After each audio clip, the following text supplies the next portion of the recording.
La emisora que está en el corazón del pueblo. Sin filtros. Somos como nos oye. Presentado por Movistar.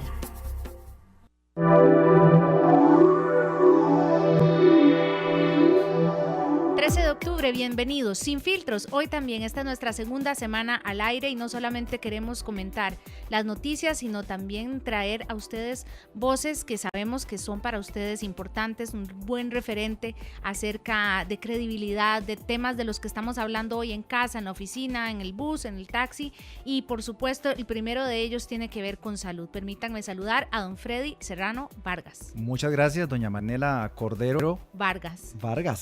Sí. Eso es algo que yo no lo tenía ni siquiera en mi radar. Después de 15 años de conocerla, coincidimos en nuestro segundo apellido. 15 años. Bueno, no quería decir la cifra, pero pareciera que es así. ¿Sí? Es Vargas, un gusto saludarte, Marianela, y con esas coincidencias de apellidos que está bueno saberlo.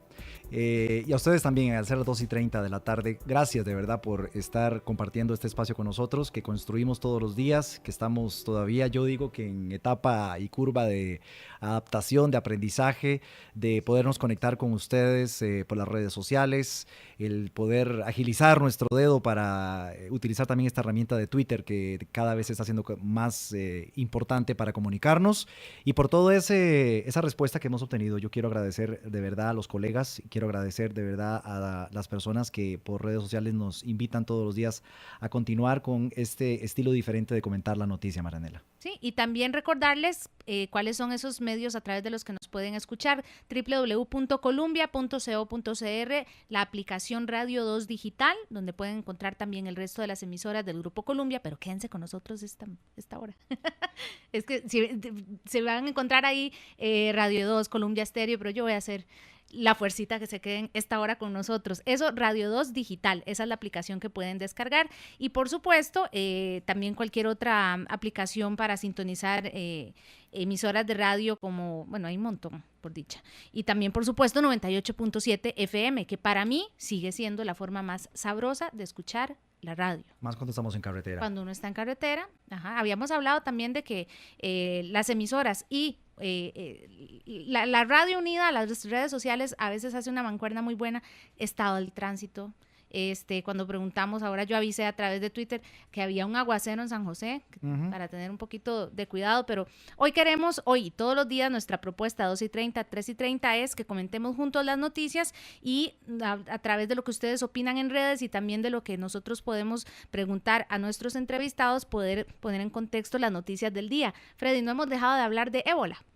Porque sigue dando noticia todos los días, en Estados Unidos especialmente, al reconocer, imagínese usted, un sistema de salud tan robusto como el de ese país, que fallan los filtros, que fallan los protocolos, que hay, pues no hay posibilidad de ser infalibles, y un nuevo caso que se registra en la ciudad de Dallas, donde hay emergencia porque otro miembro del personal de salud se ve en contacto, igual que pasó con España, y estamos topándonos entonces con más alertas en ese sentido.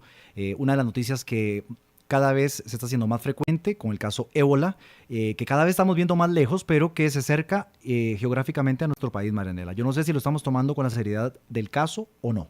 También estamos esperando y creo que eso fue, digamos, la noticia hoy, poder tener información oficial y saber que, bueno, mientras se tengan listos los controles, pues uno nada más no es que está esperando que salga un caso aquí a la par y para entrar en un pánico, pero sí, ciertamente uno lo que quiere es que los profesionales de salud del país estén bien informados, porque en manos de ellos está. Creemos en ellos, sabemos que aquí ha habido buenos ejemplos de manejos de crisis, pero también donde uno ve justo lo que decías, Freddy, que en España, que en Estados Unidos ellos mismos dicen, ¿cómo fallamos en esto tan delicado? Buscan entonces medidas para poder eliminar ese factor de riesgo, ese 0,000, no sé, por ciento de probabilidades que de alguna forma pues no han sido infalibles, como decías, y ahí en ese 0,000, pum, aparece un nuevo contagio. Y tenemos rápidamente en línea telefónica a la doctora María Etiel Trejos, que es la directora de Vigilancia del Ministerio de Salud, para que nos diga el anuncio que hicieron hoy sobre cómo Costa Rica estaría preparándose a nivel de gobierno, a nivel estatal, para poder enfrentar un caso de ébola. Doctora, bienvenida a Sin Filtros. Rápidamente, a ver si nos puede comentar el resultado de este anuncio que hicieron el día de hoy. Ok, muchas gracias por el espacio. Sí, para comunicarle a la población general, venimos haciendo un trabajo de coordinación con las diferentes instituciones. Hemos tenido varias reuniones para lograr esa articulación en la respuesta ante un posible ingreso de un caso por virus ébola. Hoy precisamente se dio una conferencia de prensa donde la Caja Costarricense, las autoridades de la Caja Costarricense del Seguro Social anunciaban cómo se está preparando esta institución. Habló sobre los equipos de protección personal que ya tienen algunos aquí en el país y que están en proceso de adquirir equipos de un nivel de bioseguridad 3 que ya están en los trámites correspondientes. Por otro lado, hemos también articulado con Cruz Roja, que ya presentó su procedimiento para el traslado de un posible caso de ébola, y el mismo incluye todas las condiciones de bioseguridad para el personal de Cruz Roja, así como la desinfección de las ambulancias. También hemos coordinado con Cancillería, con Migración, con los administradores de los aeropuertos para el trabajo de detección de viajeros que vengan de esos lugares para poder darles seguimiento en los 21 días desde el momento en que salió del país. Bien, doctora, muchísimas gracias por ayudarnos a entender cuál es finalmente el protocolo del Ministerio de Salud, que tanto estábamos esperando este anuncio desde que este tema se dio a conocer la semana tras anterior, cuando ya comenzaron estos brotes o estos casos a salir de África y estar invadiendo otros países, alertándonos sobre el sistema de salud. Este ha sido un tema que tiene que ver con dos áreas en las que, como nunca antes, los comunicadores y los especialistas en salud tenemos que estar poniéndonos muy de acuerdo, nosotros preguntando mucho, porque la gente pregunta mucho, y tratando de aclararlo, ponerlo en los términos que la mayoría del público pueda entender, y por supuesto la gente de ciencia tratando de darnos la información más precisa, aunque sabemos que tratándose de una enfermedad, digamos, relativamente nueva, o el comportamiento que tiene es un comportamiento nuevo, pues esto a veces lleva ciertas imprecisiones, pero nosotros quisimos tener hoy en Sin Filtros a dos personas en las que tenemos mucha credibilidad. Comenzó con una doctora que yo sé que está en el hospital de niños, pero doctora, yo me imagino que ustedes se la topan en la calle y le preguntan de todo. María Luisa Ávila, que de alguna forma se convirtió de verdad en un referente para todos los costarricenses, una ministra de salud que creo que, a ver si me engaña la memoria, hubo alguna, bueno, el H1N1 no se podría comparar, doctora, con lo que está pasando ahorita a nivel de, no sé, nos pusimos fuimos tan fatalistas cuando apareció esta enfermedad en su momento.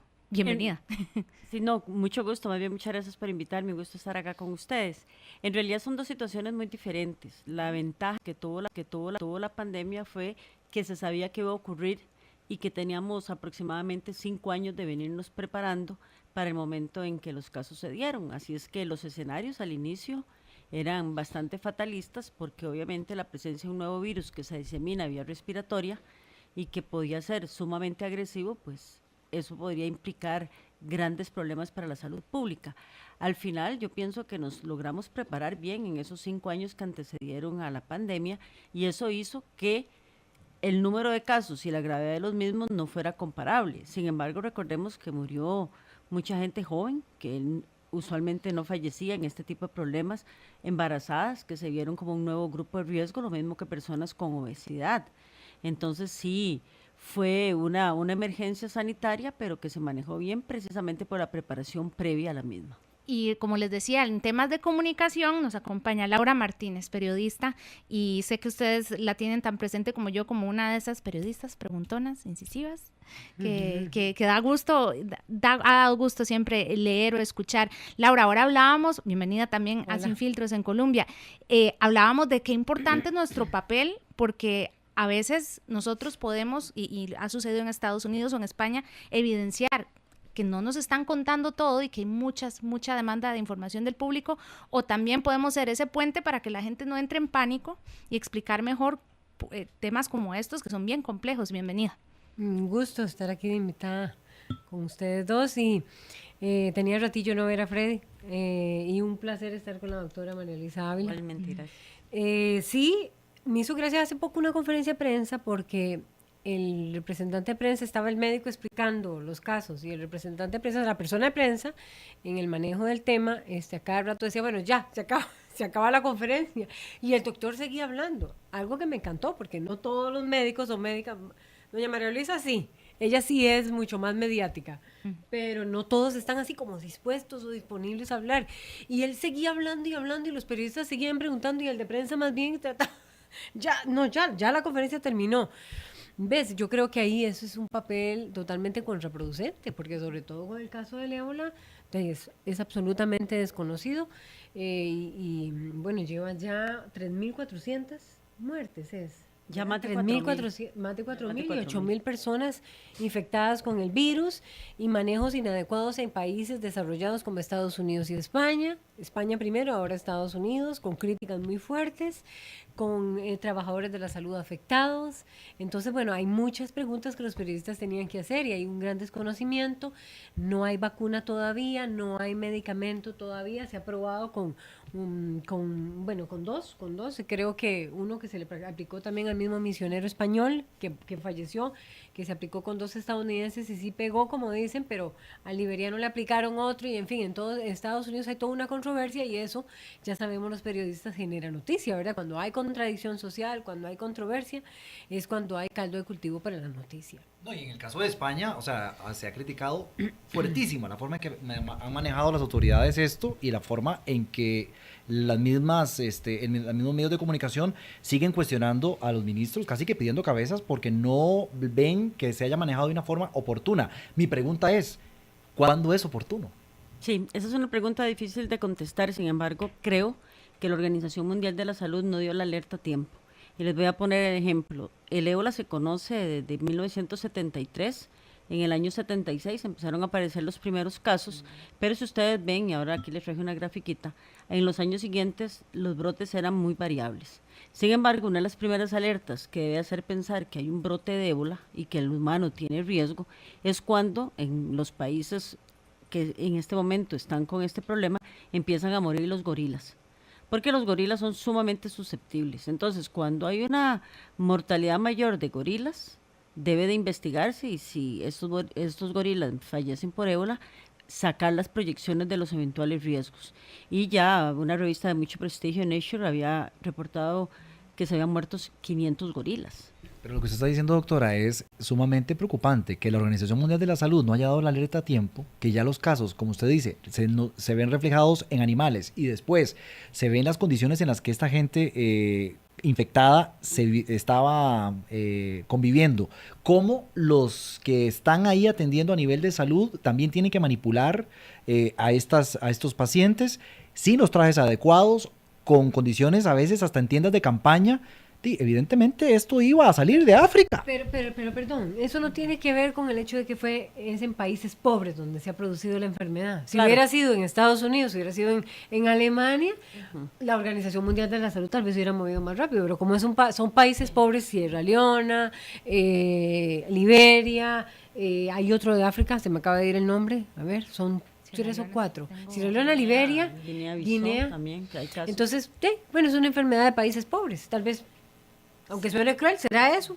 Yo pienso que a ellos les faltó en eso hacer la alerta y probablemente esto se debe en gran parte a lo que pasó con la pandemia de H1N1, donde también la organización fue muy criticada porque dijeron que había sobredimensionado eso. Entonces probablemente fueron más cautos por eso. Pero, digamos, todo eso explica también porque, como muy bien lo decía ahora doña Laura, uno de los problemas que se tienen ahí es la pobreza. Recordemos que la salud es un producto social, hay pobreza, hay inequidad, hay falta de acceso con oportunidad a los servicios de salud prácticas, como ellos comen carne de gorila, entonces claro, encontraron gorilas muertos, los destazaron en condiciones no sanitarias y además empezaron a vender carne. Si bien es cierto, esta enfermedad no se transmite por comida, pero sí por manipular un cadáver en este caso de un gorila, y la sangre y los fluidos, que esos fueron los medios de contagio. Pero sigue la noticia avanzando, sale de África, llega a Estados Unidos con el sistema tan riguroso que se supone uno piensa hay ahí, y vea usted lo que sucede. Sí, claro.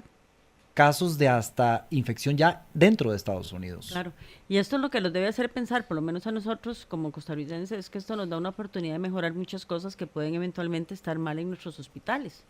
Entonces, por ejemplo, el hospital de niños, que hoy las autoridades de la Caja informaron que iba a ser el hospital obvio de referencia, ya nosotros estamos trabajando en un plan. El doctor Orlando Ross me designó coordinadora del equipo y ya nosotros estamos trabajando, vamos a hacer simulaciones, vamos a hacer simulacros, porque precisamente eso nos va a decir en qué parte podemos estar fallando para, en el caso que ojalá que no se presentara, nosotros estar bien preparados para dar una respuesta adecuada. ¿Qué se necesita? Porque empecemos por los trajes, ¿verdad? Se necesitan muchas cosas. Se necesita tener plan A, B y C. Y usted muy bien lo dice, empezando por los trajes. C porque ahora que estuve en Paraguay, me reuní con el representante de OPS, que es amigo personal, y me estaba comentando que la OPS iba a adquirir los trajes para los países, y obviamente cada país que tuviera su stock de traje, una eventualidad. Sin embargo, igual, yo creo que tenemos que protegernos, personal sanitario, con lo que tengamos siempre, no solamente porque hay una alerta, y muy importante, y eso le tocará al Ministerio de Salud sobre todo al Ministerio de Salud, la organización del país para hacerle frente a esto. Es posible entonces hacerle frente con lo que tenemos. Siempre es posible hacerle frente, porque usted nunca va a tener el 100% de las cosas que usted deseara. Le pongo ejemplo, se necesita mucho espacio, usted necesita tener túneles de descontaminación para asegurarse que no haya riesgo. Cuartos aislados, sí. Cuartos aislados. Se sabe que, por ejemplo, la gente que se infectó en países como España y los mismos de Estados Unidos habían fallado alguna parte del protocolo. Por ejemplo, una de las enfermeras se quitó el traje y posteriormente, y de manera inadvertida, se llevó la mano a su ojo, se lo pasó y probablemente tenía secreciones, y por las mucosas se inocula muy fácil. Entonces es aquí donde la insistencia en los protocolos de protección personal en los hospitales van a tener que ser sumamente estrictos. Y también se sospechaba porque el liberiano fue rechazado la primera vez, entonces de ahí las enfermeras y los trabajadores de la salud lo trataron como si fuera un caso, claro. Le dieron antibióticos, claro. ¿Verdad? Entonces ahí sí pudo haber habido un intercambio de virus de cualquier tipo, ¿verdad? Hay que tener un alto índice de sospecha y sobre todo no tenerle miedo a decir, esta persona es sospechosa de ébola, porque lo decíamos en la época de la pandemia, cuando esto se presenta ya en varios países, lo sospechoso es no tener sospechosos. Y es sospechoso porque usted ni siquiera está pensando en la enfermedad. Entonces, el hecho de que digan, por ejemplo, el Hospital de Alajuela tiene un caso sospechoso, perfecto, porque a lo mejor no vaya a ser, y eso les va a permitir establecer con una mejor certeza cuáles son sus puntos débiles. Son las 2:47, Sin Filtros por Colombia, ya casi regresamos. Vamos a una pausa comercial.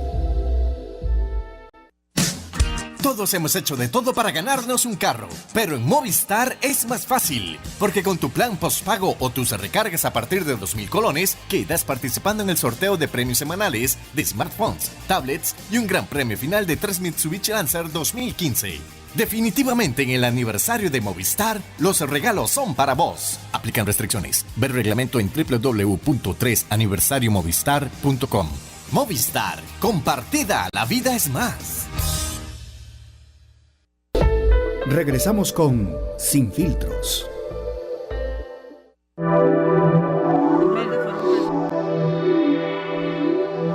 Y 48, gracias por acompañarnos. Sin Filtros por Colombia, de 2:30 a 3:30 de lunes a viernes. Don Freddy Serrano y una servidora queremos que usted sea parte de esta conversación. También estamos leyendo sus comentarios y por supuesto discutiendo hoy acerca de uno de los temas que es el tema del que vamos a estar conversando. Me pregunto yo, no sé si la doctora nos podría, sé que esto es un poco jugar a adivinar, pero va a llegar sin duda el día en que digamos primer caso de ébola en Costa Rica, o sea, tendrá que suceder, no sé, mediano, largo plazo, es un titular que va a aparecer. Así como pasó con el H1N1 y otras enfermedades. Sí, en el mundo globalizado de tantos viajes en tan corto tiempo, no es extraño que aparezca uno. No podríamos decir con certeza ni cuándo ni cómo, pero aquí lo importante es mantenerse atentos porque el riesgo de importación de virus siempre va a existir. Eso es obvio y usted no lo va a lograr evitar. Usted no va a lograr evitar que un virus entre a su país, pero usted sí puede hacer acciones para evitar que ese virus no se disperse entre la población. Le pongo el ejemplo de sarampión. Costa Rica tiene una muy buena tasa de vacunados contra sarampión. Todos los aquí presentes probablemente estamos más de 2 veces vacunados contra sarampión. Si entrara una persona con sarampión, a nosotros no nos va a pasar nada porque estamos protegidos. Entonces lo mismo, aunque obviamente para el ébola no hay vacuna todavía, pero si hay una importación del virus, lo importante es las acciones que tomemos como país para evitar que ese virus se propague y que cause un daño mayor. Y en este momento tiene un 50% de mortalidad, ¿verdad? 80.000 personas, 8.000 y 4.000 han fallecido. Sí. Y en casi todos los países llega más o menos al 50%. A mí me llama poderosamente la atención, antes de que la doctora nos comentara más, hoy, y estoy leyendo aquí en la página de CERE hoy, Marianela, hay una publicación sobre qué tanto sabemos los ticos sobre el ébola. Y resulta ser que en la calle comienzan a preguntarle a los peatones y prácticamente nadie tiene la menor idea de cómo la enfermedad se está transmitiendo, cuál ha sido su avance, de dónde viene, tan siquiera sus síntomas ni de dónde es. Lo peor de todo es que hablan en la calle también, en este reportaje, de que confían en los medios de comunicación básicamente para saber un poquito sobre el ébola y no en las autoridades, porque se toman su tiempo para poder hacer toda una coordinación interna y finalmente dar a conocer cuál es el protocolo que se supone el país va a seguir. Vuelvo al punto sobre la responsabilidad enorme que tenemos de preguntar, de investigar, de no causar ni una cosa ni la otra, ni un desinterés de pensar esto no va a pasar aquí, ni tampoco crear un pánico colectivo, ¿verdad? Pero está en manos nuestras. Eso que está diciendo Marianela, y que dicha que está la doctora, porque mi consulta era en el sentido de que siendo un país con altos índices de salud, y a pesar de todas las dificultades que esté pasando también el sistema de salud mismo, la caja, etcétera, como que uno tiene una visión más positiva sobre Costa Rica. Ahora estaba viendo que ya en Cuba se están preparando un equipo de médicos para cualquier caso que aparezca importado igualmente. Bueno, Cuba también es un país con altos índices de salud, entonces tal vez será por eso que nosotros somos un poco indiferentes o estamos muy confiados en el sistema porque Costa Rica tiene índices de salud muy altos. Es muy posible que sí, y porque en realidad siempre que el país se ha enfrentado a una emergencia epidemiológica, una emergencia sanitaria, nos ha ido relativamente bien. Tenemos un buen sistema. Para darles un dato, en promedio un costarricense vive a 4 kilómetros de un centro de salud. En muchos lados eso no es cierto. Entonces eso es, digamos, algo bastante positivo. Acabamos de hacer aquí, Freddy y yo, vimos que estaba sacando cuenta. ¿Dónde está tu centro médico más cercano?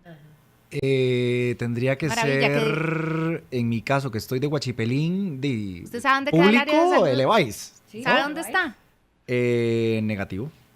Pasamos por ahí. Está cerca del semáforo, después le voy a enseñar dónde. Sí, pero vea que ese ejercicio donde los dos volvimos a ver para arriba así como imaginando.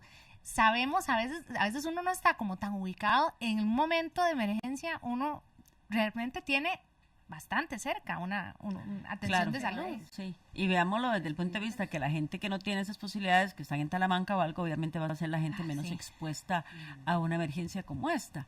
Entonces, digamos que Costa Rica tiene un buen sistema. Creo que la experiencia del H1N1 nos dio suficientes herramientas para por lo menos saber cómo actuar en un caso de esos, aunque las cosas son totalmente diferentes. Sí hay que individualizar los protocolos y además recordemos que en este tipo de emergencias usted empieza hoy diciendo una cosa, ya hay algún cambio que le hizo a la definición de caso, a los riesgos, etcétera, etcétera.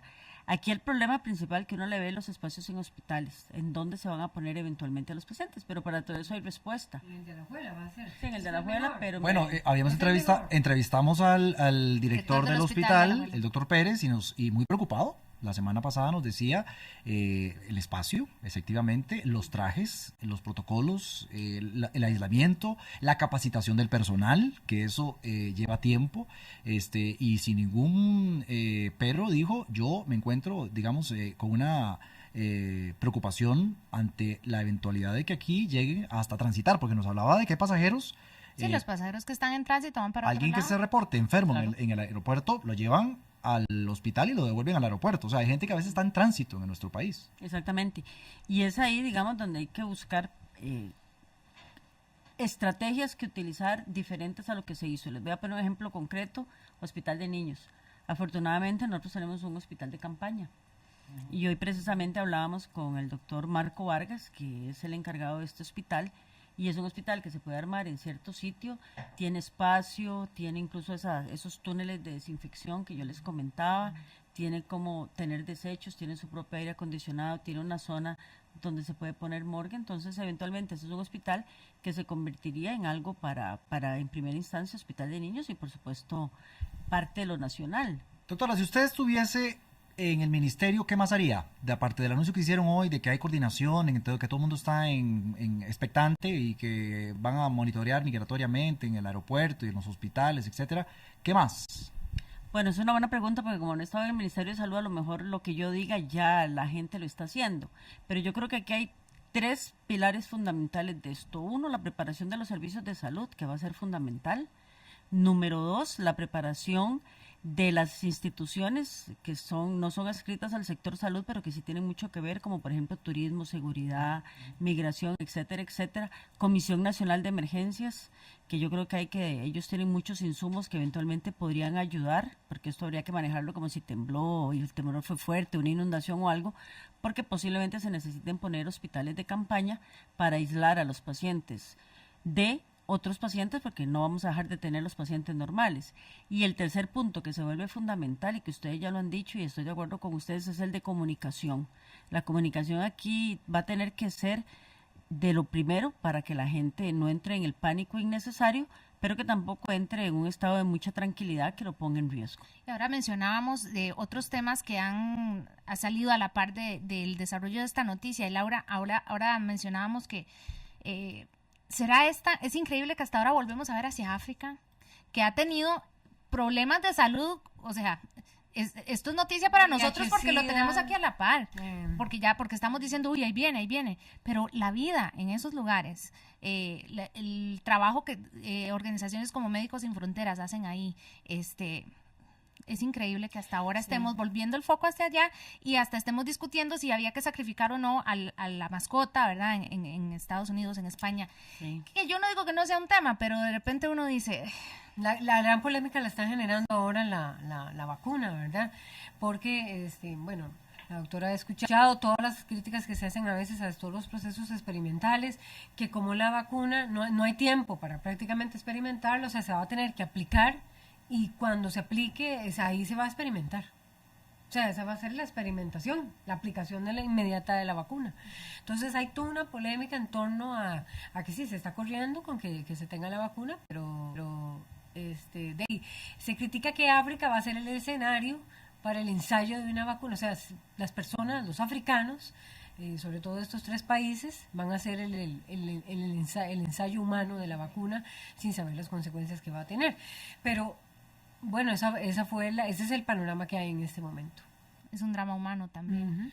Sí, bueno, en redes sociales Marco Ortiz nos dice, yo creo que están esperando a que esto realmente llegue a la región para empezar a preocuparse. Y Amiga 07 nos dice también, es preocupante porque no se informa a la población y tampoco se sabe qué están haciendo para generar un protocolo. Son algunos de los comentarios que ya estamos recibiendo en redes sociales aquí en Sin Filtros. Un tema que no es nuevo, que es la segunda vez que lo tocamos, pero que no ha cambiado mucho de la semana pasada al día de hoy, Marianela. La verdad es que sí se anuncia un protocolo, yo creo que tardío.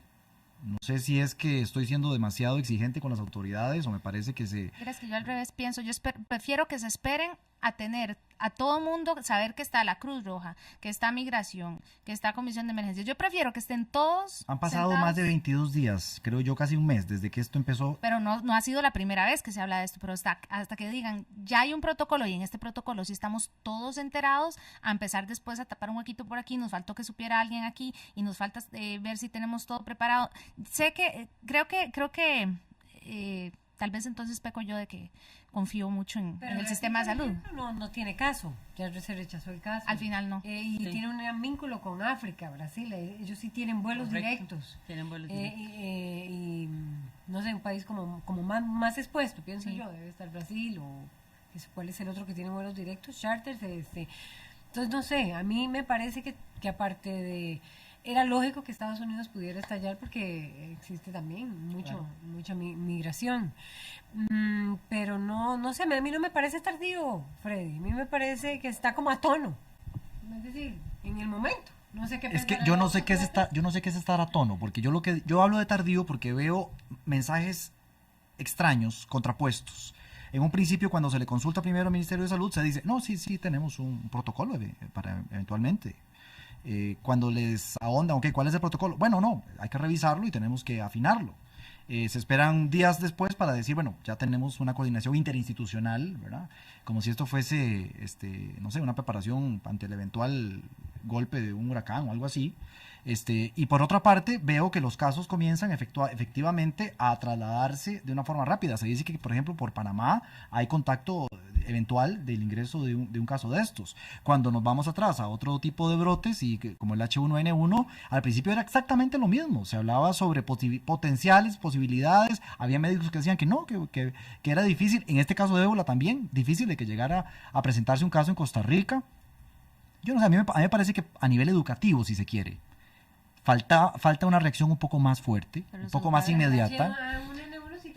El H1N1 tenía efectivamente tenía vacuna, pero yo no sé en este caso si tal vez la parte proactiva, la parte preventiva de informar primero a los costarricenses desde un punto de vista más oficial para resguardar un poco la institucionalidad, aunque por detrás estemos preparándonos interinstitucionalmente, hubiese sido más oportuno, pero es simplemente una visión que yo no sé si la doctora la comparte, pero yo sí lo vi así. Sí, bueno, la doctora habló de que la OMS había, digamos, sí empezó como un poquito tarde.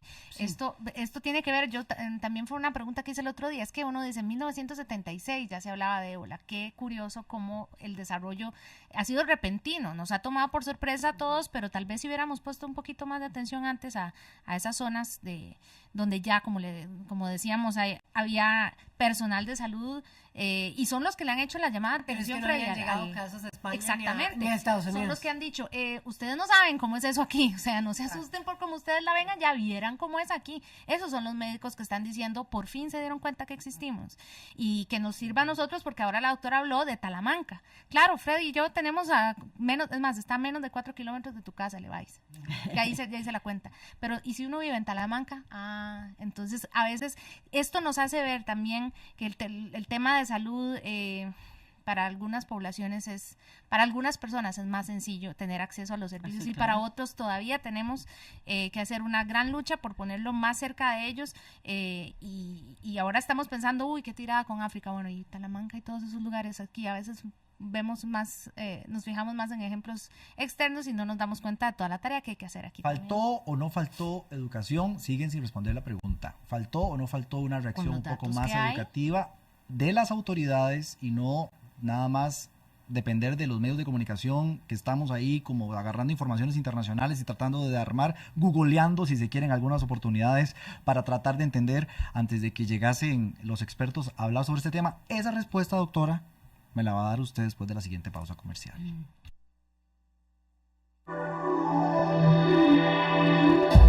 Vamos a una pausa comercial. Olvídate de participar en esos concursos donde tenés que hacer cosas imposibles para ganarte un carro. Porque en Movistar es más fácil. Con tu plan postpago o tus recargas a partir de 2,000 colones, quedas participando en el sorteo de premios semanales de smartphones, tablets y un gran premio final de 3 Mitsubishi Lancer 2015. Definitivamente en el aniversario de Movistar, los regalos son para vos. Aplican restricciones. Ver reglamento en www.3aniversariomovistar.com. Movistar, compartida, la vida es más. Regresamos con Sin Filtros. 3:03. Hoy es lunes 13 de octubre. Es nuestra segunda semana al aire. Esperamos que sean muchas con ustedes aquí en Colombia, a través de columbia.co.cr, las aplicaciones digitales, la aplicación de radio digital y por supuesto 98.7 FM. Freddy dice que no le han contestado. Sí, doctora, ¿faltó o no faltó prevención, educación, reacción antes de dar a conocer el protocolo hasta hoy? Yo pienso que sí, a lo mejor faltó un poco de reacción en haber hecho un comunicado de prensa, lo que el Ministerio de Salud le estaba siguiendo el pulso a esto y que ya estaba preparándose para tener un protocolo, porque yo no dudo honestamente que el protocolo lo tengan. Primero, porque el Ministerio está acostumbrado a este tipo de actividades y a este tipo de problemas sanitarios. Y segundo, porque ya habíamos tenido la experiencia previa con el H1N1. Pero sí falta información, falta que la gente se sienta más tranquila.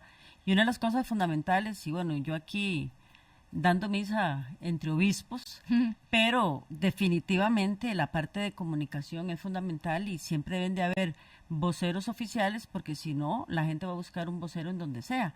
Entonces es importante que haya una respuesta de las instituciones y sobre todo, y yo lo decía el otro día, el tema es un tema que nos atañe a todos los costarricenses. Es dirigido y conducido por el Ministerio de Salud, apoyado en el sector servicios por la Caja Costarricense del Seguro Social, pero todos también tenemos que poner de nuestra parte en este tema.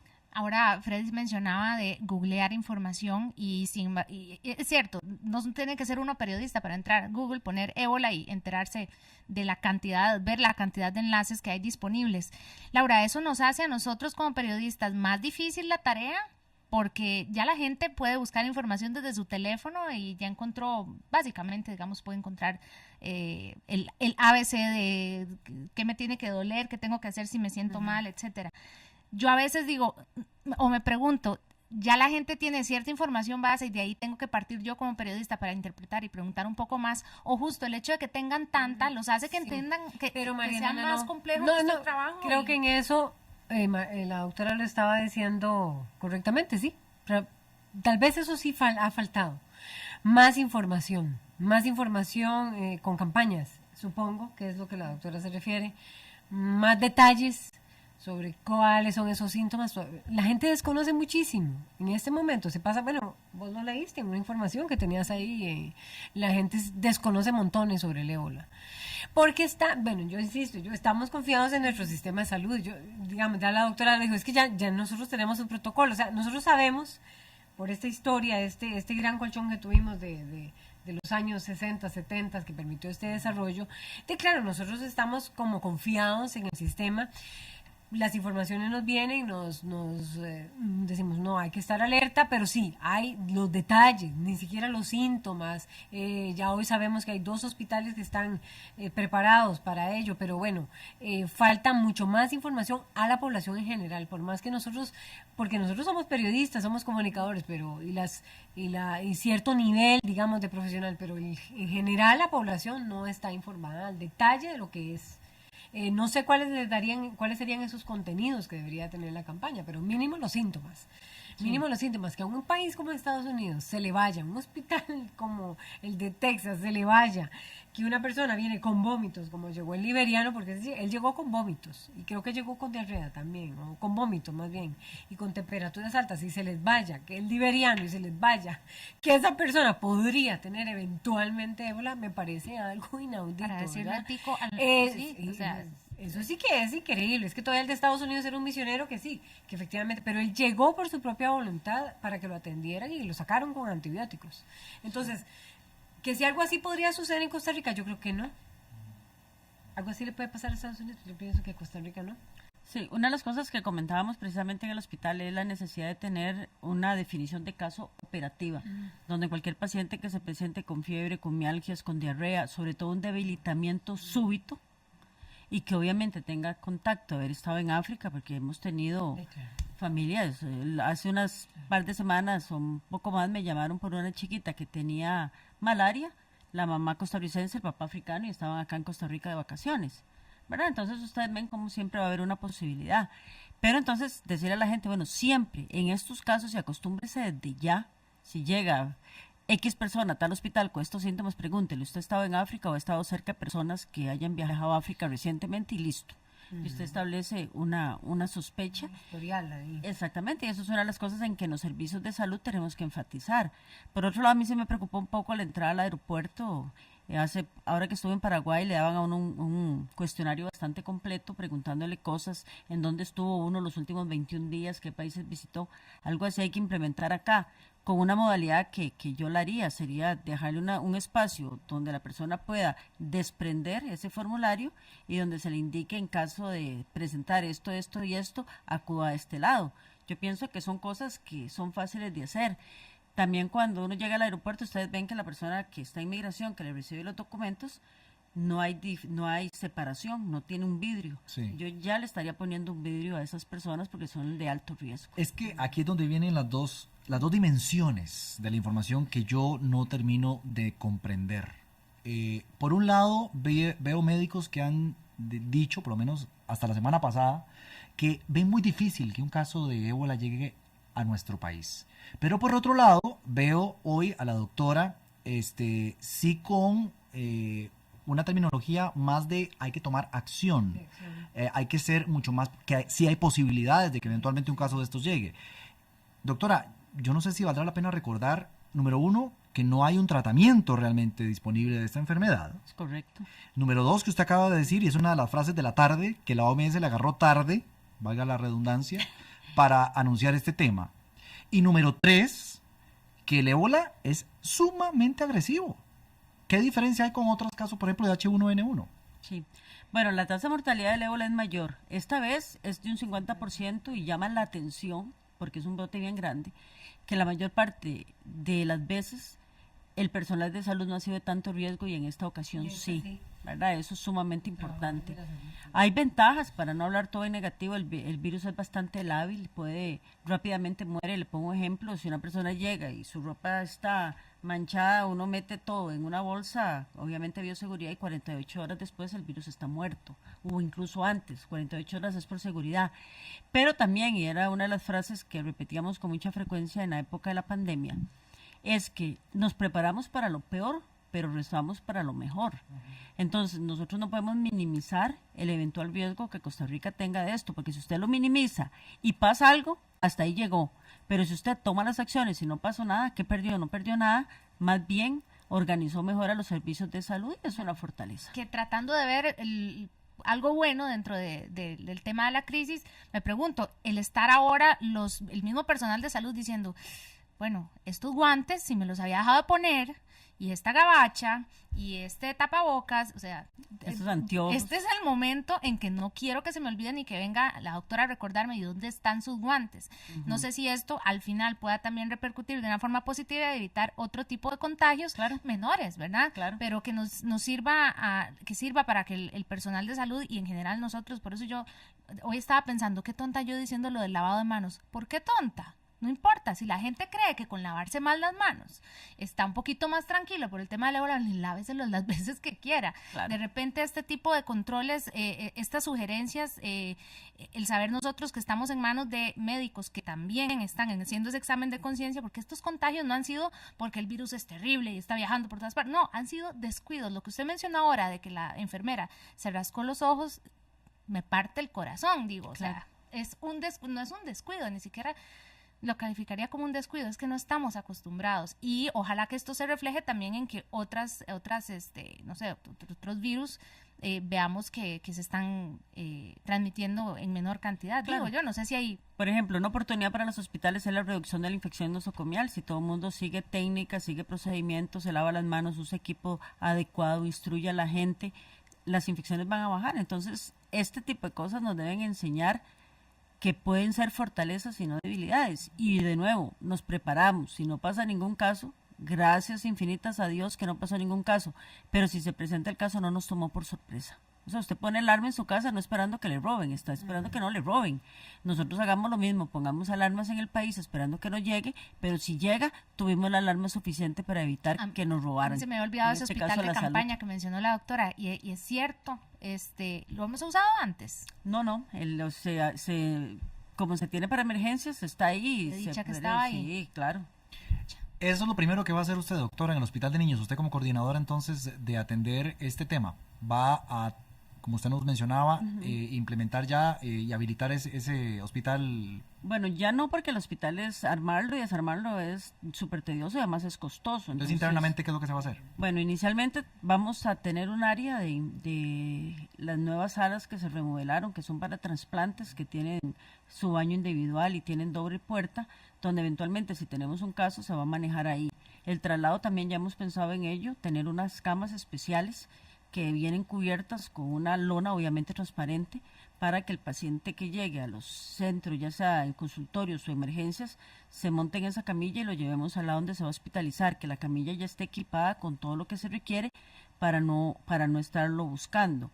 Nosotros podríamos manejar hasta cierto número de pacientes. Si esto, cosa que no creo que vaya a pasar, y que por lo menos esperamos que no sea así, se desbordara y fueran muchos casos, entonces ahí sí hay que pensar en dónde se va a colocar el hospital de campaña para esa atención, porque también recordemos que hay dos tiempos. Uno, cuando usted tiene sospechosos, pero si aquí todos nosotros, las 5 personas que estamos aquí somos sospechosas, podemos estar juntas, pero en el momento que alguno de nosotros sea confirmado, tenemos que ubicarlo en otro sitio, porque no puede estar junto con los sospechosos. Entonces era lo que les decía del protocolo. Yo sé que, bueno, y Freddy con toda razón y otros periodistas con toda razón se preocupan por el tema protocolo, pero el protocolo es un papel que todos los días tiene que cambiar, porque el protocolo en emergencias epidemiológicas no es estático.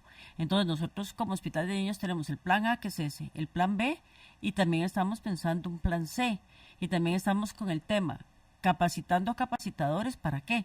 Para que el mensaje se vaya reproduciendo y le llegue hasta el último funcionario del Hospital Nacional de Niños. De hecho, ni siquiera se sabe cuánto dura el virus, cuánto puede durar. Están haciendo con los pacientes en Estados Unidos vigilancias por un periodo de 21 días con los familiares, porque no tienen la menor idea de cuánto puede durar el virus. Tal vez ahí ese es el periodo de incubación, pero en África han encontrado que, por ejemplo, y en las pocas muestras que se ha buscado, es que hombres que han sufrido la enfermedad pueden excretar por semen hasta 6 semanas el virus, y puede ser el virus infectante. O el flujo vaginal también. O el flujo vaginal también, aunque digamos lo han investigado más en el tema del semen.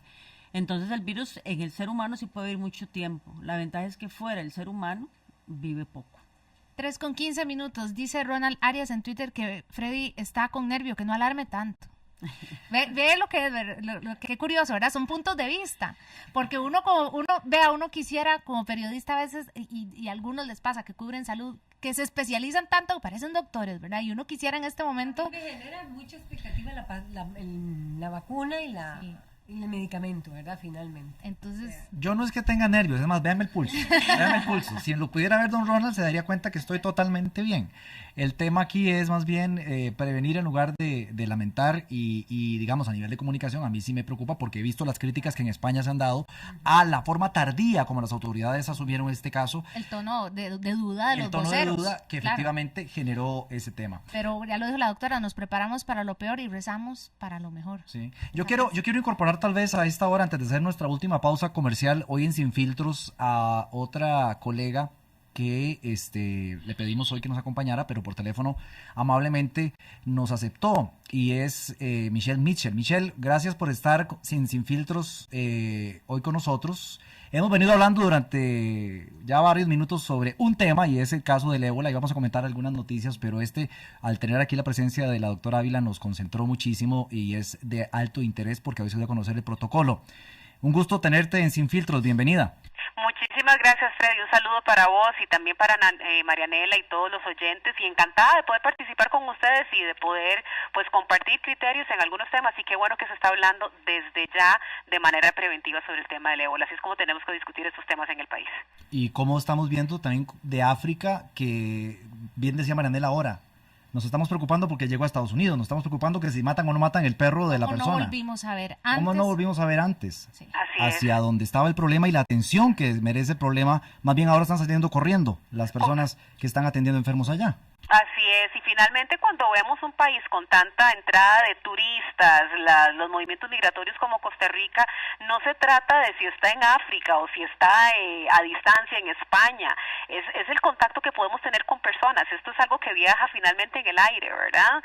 Yo creo que tenemos que extremar medidas sin caer en pánico, pero es el momento en que como instituciones nosotros empecemos a prepararnos. Aquí nosotros a nivel institucional incluso hemos estado hablando de cómo tenemos que empezar a justificar los viajes de las personas en en función de la importancia que tengan y cuáles son las medidas que tienen que tomarse, porque no queremos convertirnos ni en víctima, pero ni mucho menos en vector de una enfermedad que ya sabemos se está extendiendo. ¿Crees vos, Michelle, que se ha manejado bien a nivel de comunicación? Vea lo que está pasando en España, como están criticando a las autoridades por el manejo que han hecho. En Estados Unidos, que se preocupan si está el perro, lo van a matar o no lo van a matar, la persona que fue contagiada. ¿Cómo lo ves? Yo creo, Freddy, que en alguna medida como que esto se vio como un tema de ficción. ¿Usted se acuerda que hace 4 o 5 años hubo una película que hablaba sobre el ébola y era un tema de ficción? La gente no lo veía como algo que podía suceder, pues está sucediendo, ¿verdad? Y yo creo que aquí en Costa Rica, por lo menos, a mí lo que me tranquiliza es ver una actitud proactiva de las autoridades de salud. Yo justamente la semana anterior tuve una reunión con colegas del Ministerio de Salud y de la Caja Costarricense del Seguro Social. Se están documentando para efectos de poder informar y educar a la población, y yo creo que ese es el primer frente que se tiene que atender. Lo primero es educarnos, lo primero es estar completamente preparados para saber qué es lo que tenemos que hacer. Entonces la gente, tal vez lo que me preocupa, eso sí, es que vemos algo distante, que no nos va a tocar a nosotros, a que eso está pasando allá en España. Perdón, es suficiente que una persona se monte en un avión, suficiente, ¿verdad? Y que esté expuesta a una situación de riesgo para que pueda someter a riesgo a todo su país. Vea el caso de Estados Unidos, una sola persona y ya están hablando de un cerco sanitario alrededor de 50 más, con una sola persona, ¿verdad? De tal manera que nosotros no tenemos que esperar que esto llegue ni a Centroamérica, ni al vecindario inmediato aquí en Sudamérica, no. Yo creo que ese es el momento en donde tenemos que empezar por el tema de la educación. Así que yo quisiera tal vez aquí aprovechar el comercial para que entonces tomemos el tema con seriedad, y el primer frente son las familias, además las empresas, las distintas organizaciones, para que tomemos conciencia con nuestra gente de qué es lo que debemos hacer ante la eventualidad de contagio, saber detectar claramente cuáles son esos síntomas y qué hacer, y evidentemente lo que sí esperaría es una respuesta a nivel institucional de primera línea para poder tener el resguardo en caso de que esto llegara a suceder, ¿verdad? Qué bien se escucha a Michelle Mitchell hablando de noticias, qué bien se escucha a Laura Martínez hablando de noticias, qué bien se escucha a Marianela Cordero hablando de noticias, y qué mal me escucho yo hablando de ustedes. No, estaba pensando, el programa se llama Sin Filtros, pero todos los filtros que necesitamos en este tema de salud nunca serán suficientes. Es el único en que queremos todos los filtros antes de que se presente la emergencia. No, de verdad que hacía falta escuchar a Michelle también. Muchísimas gracias por aceptar estar con nosotros en esta intervención en Colombia. Gracias, Michelle. Igual, encantada. Hasta luego. 3:21, pausa, ya volvemos con el cierre.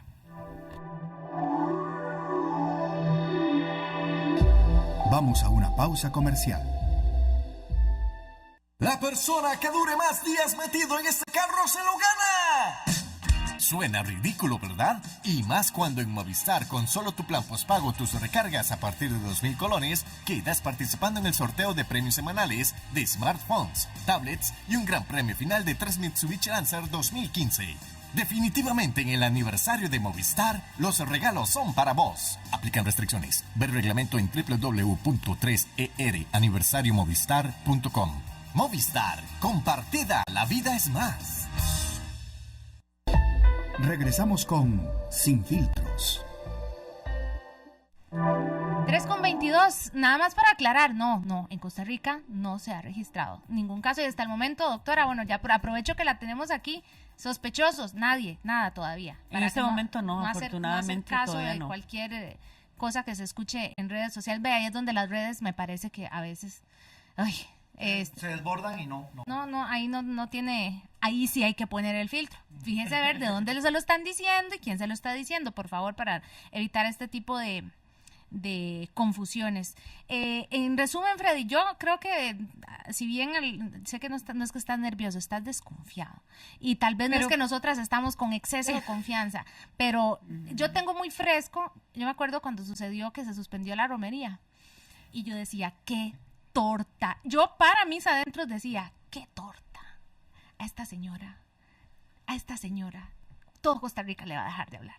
todo Costa Rica la va a enfrentar. Y al final, vea. Pero ves, no hay que enfrentar, eso es muy importante. Primero lo que estás no diciendo. sucedió, pero además ya la gente, la credibilidad que había con la doctora al frente, que decía, bueno, si ella lo dice, por algo será. Y aún así hubo gente que hizo la Pero romería. cuando hay que trabajar con todo este tipo de epidemias, cualquiera, porque yo me imagino que la malaria y el dengue han matado muchísimo más personas que el ébola. Es que, ¿verdad? Y no es, eso es una realidad, ellas lo conocen mucho mejor que yo. Sí, claro, por supuesto. Y las barreras, lo que está diciendo Marianela, el elemento religioso, las barreras culturales, las barreras religiosas, todo eso es algo con lo que deben trabajar las autoridades de salud. Sigo insistiendo, ese trato que tuvieron con el liberiano a mí me parece que fue, yo ahí comparto con Jesse Jackson, ¿verdad? El ex senador, que fue bastante discriminatorio porque los otros 2 estadounidenses sí están vivos. Ahora, es decir, a él lo devolvieron, a los otros 2 estadounidenses les aplicaron el medicamento, aunque sea algo que no ha sido es totalmente probatorio, se puede decir, experimental, gracias, y se salvaron. Él no se salvó, lo devolvieron y además no le aplicaron el medicamento inmediatamente. Es decir, barreras culturales, barreras religiosas, en esto no se vale nada de eso. Por eso tengo una gran confianza en el sistema de salud costarricense, que es muchísimo más fuerte que un sistema de salud de los Estados Unidos. Por ahí en Twitter decían, ¿cómo vamos a estar confiados si somos de improvisar? No generalicemos, vamos a estar atentos, eso sí, y nosotros como comunicadores a preguntar las veces que haya que preguntar y ser aliados entonces de estos controles de salud. Don Freddy. 1 minuto nos queda, doctora Ávila. Consejos, conclusiones sobre este tema a raíz del protocolo que se anunció hoy. Yo diría que lo más importante es mantenernos informados, que tomemos medidas. Por ejemplo, si yo no tengo nada que ir a hacer a África, pues obviamente no voy a ir a vacacionar a África, a menos que tenga alguna cosa ahí en especial. Y lo más importante es eso, estar atentos, no asustarse, tomar las informaciones como vienen y sobre todo, si estamos en contacto con alguna persona, es uno de los primeros datos que debemos de darle a la persona que nos esté atendiendo, y también tener confianza en que las autoridades de salud del país van a tomar buenas decisiones y que además vamos a trabajar en conjunto. Muchísimas gracias a ustedes, nuestros oyentes, a nuestras invitadas, don Roberto Torres, que estuvo en controles, don Freddy, nos escuchamos, si Dios quiere, mañana, yo creo que sí quiere. Sí, mañana quiero, para seguir con ustedes sin filtros. Sin filtros, somos como nos oye. Fue presentado por Movistar.